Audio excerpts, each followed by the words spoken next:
Perang kemerdekaan Indonesia yang pecah antara tahun 1947 hingga tahun 1949 melahirkan banyak pejuang yang sebagian diantaranya bertempur dalam pertempuran menghadapi pasukan musuh. Salah seorang pejuang legendaris yang gugur dengan gagah berani dalam perang mempertahankan kemerdekaan adalah Kadet Suwoko, salah satu komandan Regu 1 Kompi 1 pasukan Tamtama Angkatan Darat berpangkat Kadet Keresidenan Bojonegoro yang kerap mempertahankan serangan Belanda di kota Lamongan, Jawa Timur.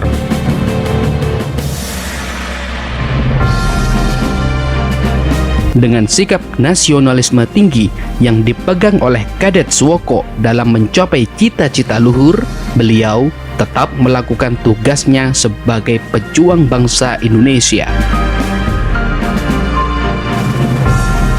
Video ini akan mengulas bagaimana perjuangan dan kisah heroik sosok Kadet Suwoko dalam menghadapi serangan Belanda, sehingga perjuangan yang dilakukan oleh Kadet Suwoko dan teman-temannya ini bisa menjadi motivasi dalam membangkitkan jiwa nasionalisme generasi penerus bangsa.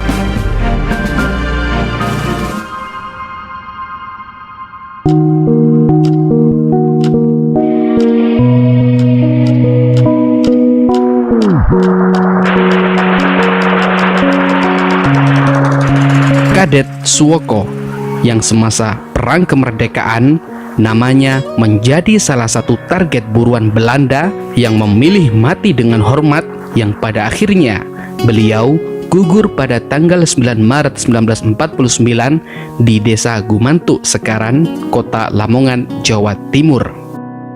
Kadet Suwoko lahir di Desa Lumbangsari, Kecamatan Krebet yang sekarang Bululawang, Kabupaten Malang pada tahun 1928. Tidak banyak data mengenai keluarga dan masa kecil sosok Kadet Suwoko. Ya itu yang bisa saya ceritakan. Kalau dokumen dia kecil, sekolah SD-nya di mana saya belum ketemu, itu harus dicari. Dan waktu itu saya kira pokoknya usianya 18 tahun, fisiknya bagus, dia semlebu kan gitu aja kan, kamu sudah lulusan mulo kan gitu. Saya kira dia lulusan mulo ya, walaupun itu karena harus lulusan SMP untuk menjadi perwira itu harus minimal sampai. Nah nanti berkembang lulusan SMA kan gitu aturannya di AKABRI. Pada tahun 1943, Suwoko menamatkan sekolahnya di sekolah rakyat. Hingga pada tahun 1946, setelah proklamasi kemerdekaan Indonesia, beliau menamatkan pendidikannya di tingkat sekolah menengah atas di Mulo. Het gaat erom de Dessa's, de fabrieken, de bruggen voor vernieling te behoeden. Kesadaran akan semangat nasionalisme yang tinggi yang kala itu Indonesia masih mempertahankan kemerdekaannya dari serangan penjajah. Kadet Suwoko melibatkan dirinya dalam militer yang kala itu harus menempuh pendidikan militernya di Sekolah Kadet atau Sekolah Calon Perwira Divisi Malang di Kota Malang pada tahun 1946, tepatnya Sekolah Kadet gelombang kedua.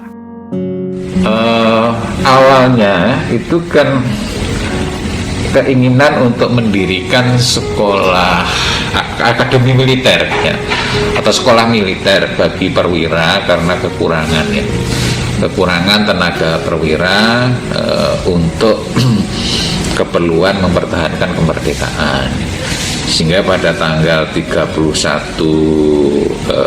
Oktober 1945 itu kemudian dibukalah akademi militer dan sekolah kader namanya, Akademi Militer dan Sekolah Kader ya, oleh Markas Besar Umum TKR ya.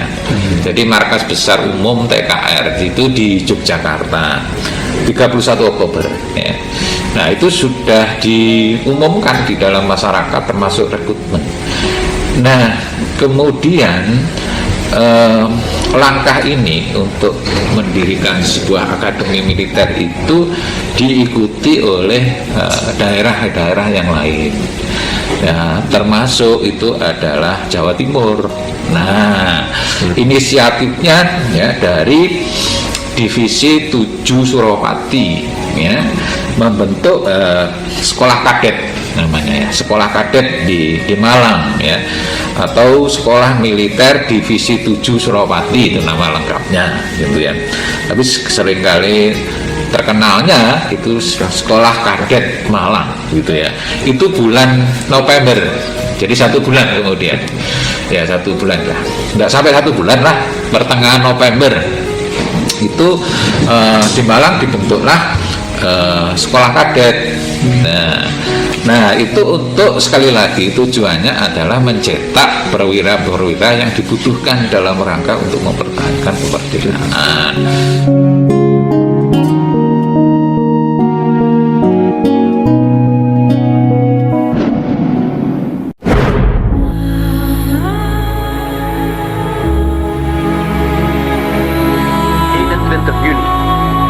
Java heeft de order geklonken en de Nederlandse troepen trekken de republiek binnen. Seiring berjalannya waktu, saat terjadi agresi militer Belanda pertama pada tahun 1947, yang kala itu sebagian menyerang kota Malang, dengan terpaksa sekolah kadet divisi Malang ini dipindahkan ke kota Solo yang merupakan cabang dari sekolah militer Yogyakarta.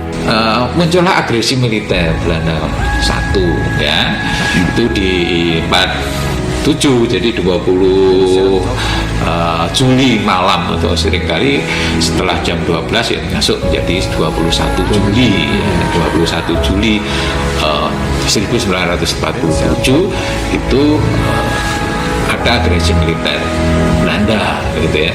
Nah kemudian ini menyerang di Malang, di kota Malang ya, sampai kemudian Malang jatuh di tanggal 22 ya. Tanggal 22 itu sehari kemudian itu sebenarnya sudah jatuh.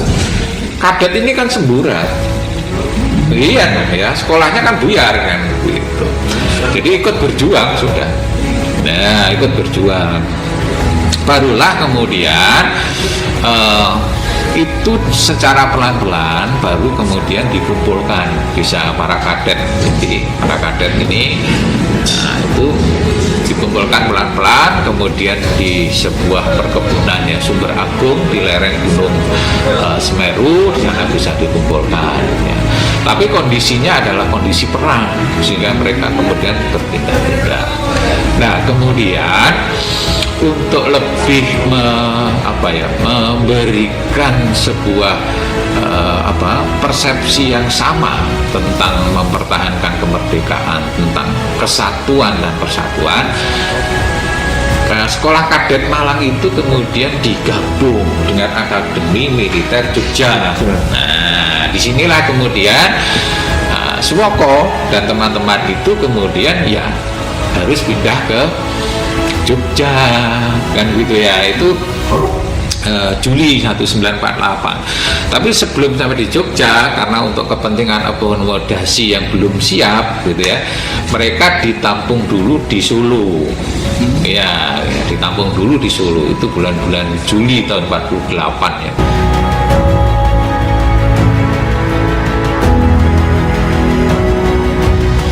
Untuk membekali ilmu dasar para calon-calon perwira supaya siap dalam pertempuran melawan musuh, dalam Akademi Militer Kadet ini pelajaran dasar yang diajarkan sangat berwarna, seperti taktik bertempur dan gerilya atau strategi, sejarah perang, kepemimpinan militer, administrasi militer, teknik senjata infanteri, serta belajar bahasa asing Inggris dan Jerman, dan lain sebagainya.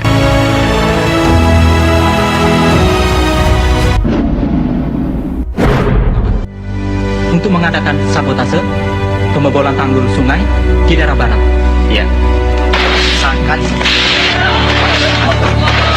Dengan berbagai propaganda dan adu dombanya, pada tanggal 19 September 1948, PKI-nya Musso dan FDR pimpinan Amir Syarifuddin melakukan sebuah pemberontakan dengan diproklamirkannya Republik Indonesia Soviet di kota Madiun.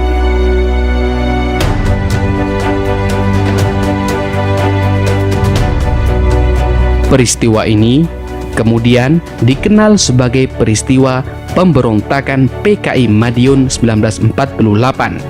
Peristiwa ini mengharuskan pemerintahan pusat untuk melakukan penumpasan pemberontakan PKI maupun FDR di kota Madiun dengan angkatan perangnya yang dipimpin oleh Jenderal Sudirman dalam kurun waktu hanya 2 minggu. Mengingat saat itu pemerintahan pusat juga akan menghadapi agresi militer Belanda kedua.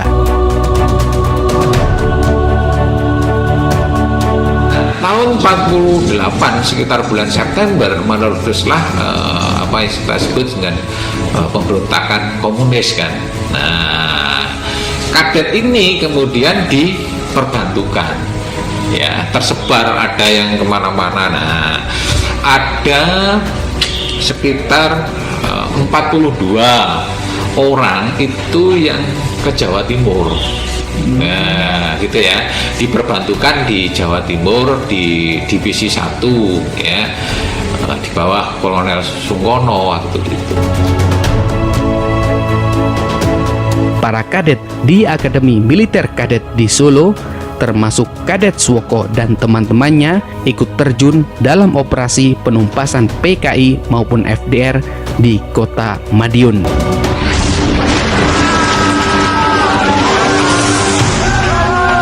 Tidak berselang lama setelah menghadapi pemberontakan PKI Madiun 1948, beberapa hari kemudian pada bulan Desember 1948 pecahlah serangan Belanda dalam agresi militer Belanda kedua di Indonesia.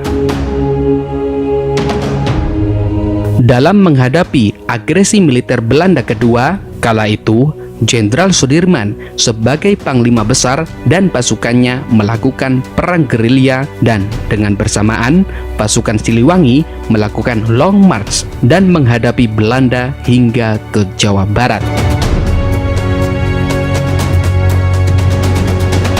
Di sisi lain, Kolonel Sungkono sebagai Gubernur Militer Jawa Timur Tentara Republik Indonesia atau TRI memimpin menghadapi serangan Belanda di wilayah Jawa Timur. Saat itu, Kolonel Sungkono secara langsung memerintahkan seluruh kadet, termasuk Kadet Suwoko dengan teman-temannya, menghadapi Belanda menuju Bojonegoro yang merupakan Kresidenan Bojonegoro, Tuban, Lamongan. Kemudian muncullah konflik antara Indonesia dan Belanda. Nah, kemudian terlibat di dalam pertempuran, ya. Jadi dia ke Madiun, ya, atau sebenarnya kemudian ke Bojonegoro. Di Bojonegoro ditugaskan di Lamongan, kan gitu toh. Nah, kemudian pecahlah agresi militer Belanda II, ya, itu bulan Desember, ya, Desember 48 itu, ya. Nah, itu sudah akhirnya kemudian dia karena ditugaskan di Lamongan, ya, bersama seorang temannya itu, ya, dia patuh di situ.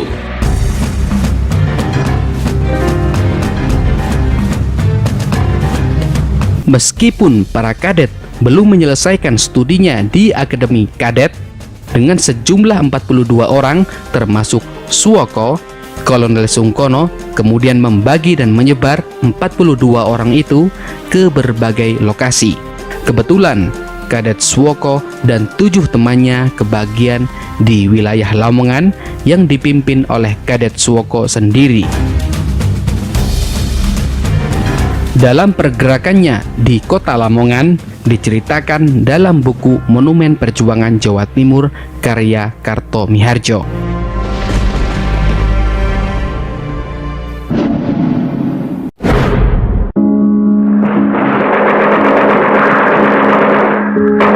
Minggu 9 Maret 1949, menjelang siang hari, datanglah seorang penduduk yang melapor kepada Regu Suwoko dan berkata, "Ada Belanda parautunya masuk sungai." Kadet Suwoko bertanya, "Di mana, Pak? Banyaknya berapa?" Lantas orang itu menjawab, "Di sebelah desa Paringan kurang lebih 12 orang Belanda." Setelah mendapatkan laporan dari penduduk desa tersebut, kemudian Regu Kadet Suwoko berunding dengan anggota regunya, apakah berani menyerang atau tidak, dan pada akhirnya keputusannya adalah berani dan setuju menyerang. Tetapi karena persenjataan hanya 7 pucuk, maka salah satu anggota Kadet Suwoko, yaitu Sumarto, terpaksa tidak ikut dalam penyerangan melawan Belanda.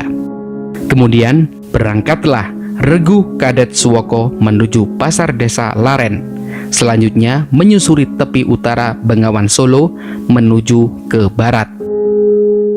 Di tengah perjalanan, di suatu tempat, Regu Suwoko menyeberangi Bengawan Solo menuju desa Paringan dengan naik perahu kecil yang diberi kamuflase dengan daun-daunan.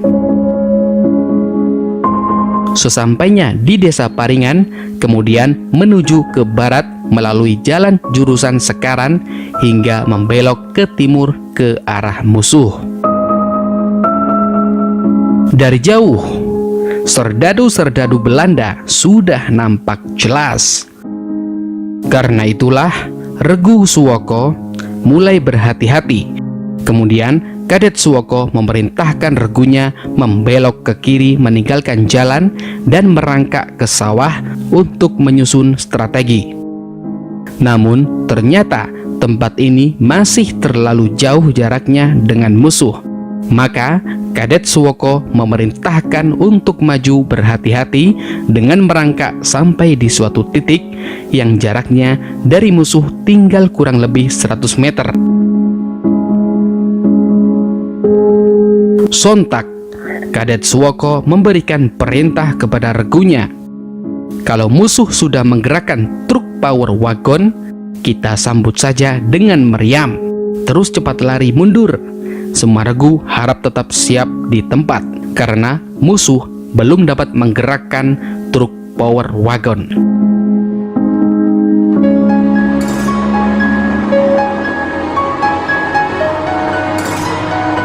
Tidak lama kemudian, ternyata Belanda tidak dapat menaikkan truk power wagonnya dari dalam kali.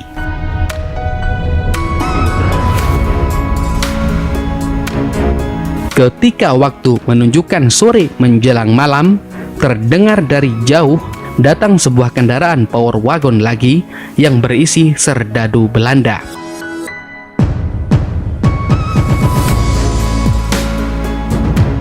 Dengan begitu, maka kekuatan musuh lengkap menjadi 2 truk power wagon yang terdiri dari kira-kira 20 orang. Serdadu-serdadu Belanda mulai menarik truk power wagonnya dari dalam kali. Setelah terangkat, beramai-ramai mereka naik ke dalam 2 truk itu dan kemudian akan berangkat. Pada saat akad berangkat, Kadet Suwoko memberikan aba-aba 1, 2, 3 dan kemudian semua regu bersamaan mengeluarkan tembakan.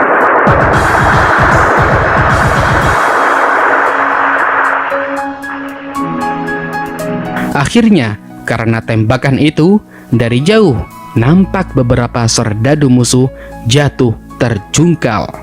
Musuh kelihatan tidak bergerak, tetapi 2 buah senapan mesin yang berada di atas truk power wagon terus-menerus menghujani tembakan ke arah regu Kadet Suwoko. Terpaksa, regu Kadet Suwoko tidak dapat cepat mundur. Hanya mundur sedikit demi sedikit dengan menyusup-nyusup di bawah batang padi. Tidak terduga-duga, musuh sudah ada di muka regu Suwoko. Rupanya sebagian dari mereka mengadakan serangan melingkar. Maka sekarang regu Suwoko berhadapan dengan musuh dalam jarak dekat. Akhirnya terjadilah pertempuran tembak-menembak jarak dekat. Karena menang dalam kekuatan dan persenjataan, maka makin lama serdadu Belanda semakin mendekat. Waktu itu kan sudah ada aturan ya, dengan perintah siasat nomor 1 itu bagaimana strategi perang tentara itu dengan sistem gerilya, bukan lagi frontal satu berarti, tapi hit and run. Jadi sebenarnya ketika dia menyerang, dia harus segera pergi ya, hit and run. Tapi tidak ya, tidak, ini Sewoko itu kemudian tetap menyerang dia, tetap menyerang. Nah, merupakan bahwa ini ada bantuan kan gitu. Satu, kedua, ini tentara yang sudah terlatih di dalam perang dunia kedua. Ya. Nah, akhirnya terjebaknya itu fenomena di fenomena untuk tentara-tentara yang masih muda, khususnya untuk pelajar gitu ya, termasuk di kita melihat itu. Pertempurannya seringkali kurang mampu untuk membaca strategi musuh karena pengetahuan tentang itu ya, dia akan belajar ya, itu belum maksimal.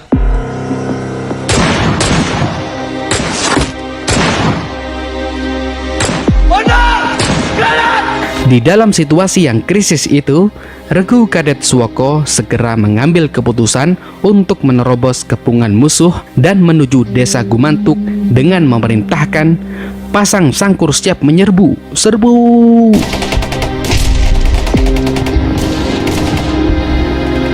Anggota Regu bernama Kamsio berhasil menusuk serdadu Belanda dengan bayonet Jepang, dan dengan seorang teman lagi, dia berhasil menembus kepungan musuh menuju desa Gumantuk. Tetapi naas bagi Kadet Suwoko, sewaktu beliau akan menyerbu musuh dengan tembakan, Suwoko terkena tembakan lebih dahulu pada kedua bahunya sampai terhempas. Beliau tidak meninggal, namun Suwoko tergeletak, tidak dapat mengadakan perlawanan lagi, sehingga beberapa serdadu Belanda mendekatinya. Seketika itu, salah seorang serdadu Belanda itu membentak, "Siapa namamu?" Dijawab oleh Kadet Suwoko, "Namaku Suwiknyo." "Mari ikut ke pos Sukodadi," kata serdadu Belanda. Sontak Kadet Suwoko membentak, "Saya tidak mau menyerah, bunuh saja saya."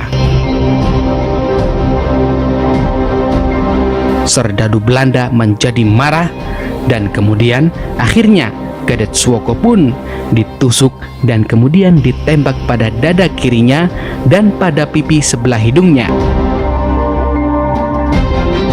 Akhirnya gugurlah sosok Kadet Suwoko dengan terhormat. Kejadian ini disaksikan oleh salah seorang anggota Regu Kadet Suwoko yang menyusup di bawah pohon, yang saat kejadian itu dia pura-pura mati. Di dalam pertempuran yang heroik ini, Regu Kadet Suwoko mendapati 4 anggotanya gugur. Di samping itu, 3 pucuk keraben dan 3 pucuk senapan dirampas oleh Belanda.